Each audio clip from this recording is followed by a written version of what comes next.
I hope you had a fabulous weekend. Lupo speaking here. Today I'll be taking you over on chapter 1. Things to consider when you're dealing or when you're developing chapter 1.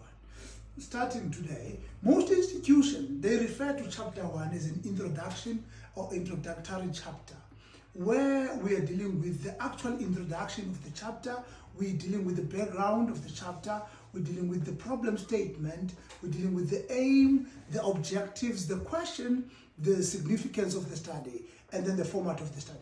That is a mini dissertation chapter 1. We will go to a full dissertation chapter 1, which constitutes more things compared to the mini dissertation.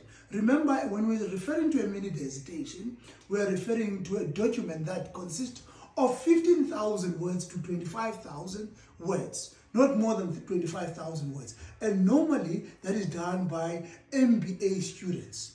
It is a master's that has a coursework together with the research work. So, for today, I'm just going to give you the structure of chapter 1. Then on the following day, we'll divulge much on what chapter 1 is really about. So chapter 1, chapter 1. Excuse my writing. So we said this is an introductory chapter. Introduction. So we're saying 1 because it's the first chapter. So our numbering will be 1. It's the first chapter, the first theme of the first chapter. So number 1 represents the first chapter. Then the first theme on chapter 1, it will be 1.1. Introduction.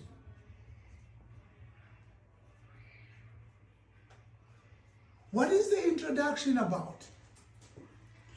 We're not going to be focusing on a specific topic for now. We are just dealing with the structure for the chapter.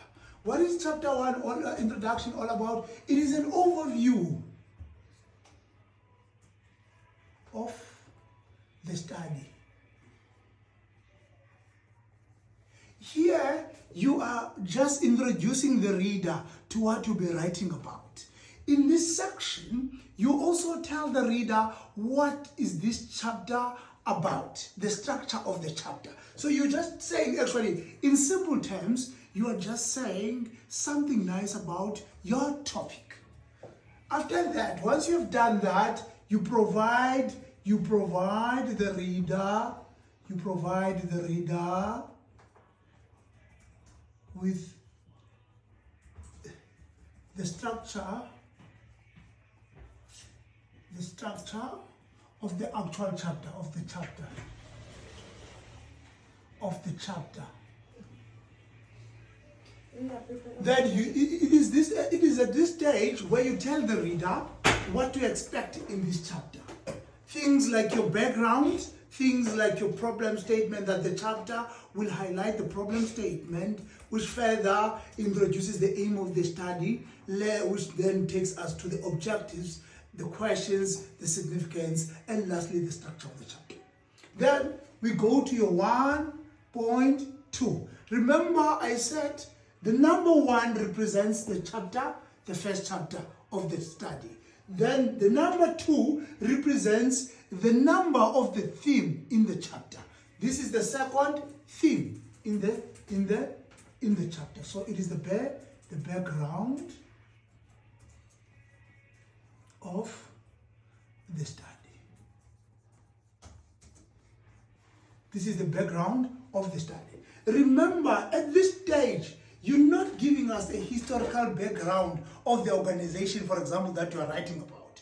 The historical background of the institution or that phenomenon you're writing about. Here, you're giving us a historical background of the actual problem, where this problem first emanated or existed before.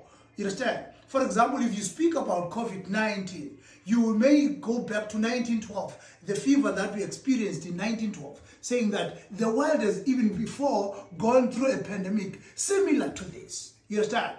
That there is, you can go back to 2008 recession that was experienced throughout the world. You understand? That was also a pandemic where we've seen inflation, price increases, everything was expensive. understand, for consumers. That was a pandemic on its own. So you are giving a historical background of the pandemic because you're speaking about the COVID-19.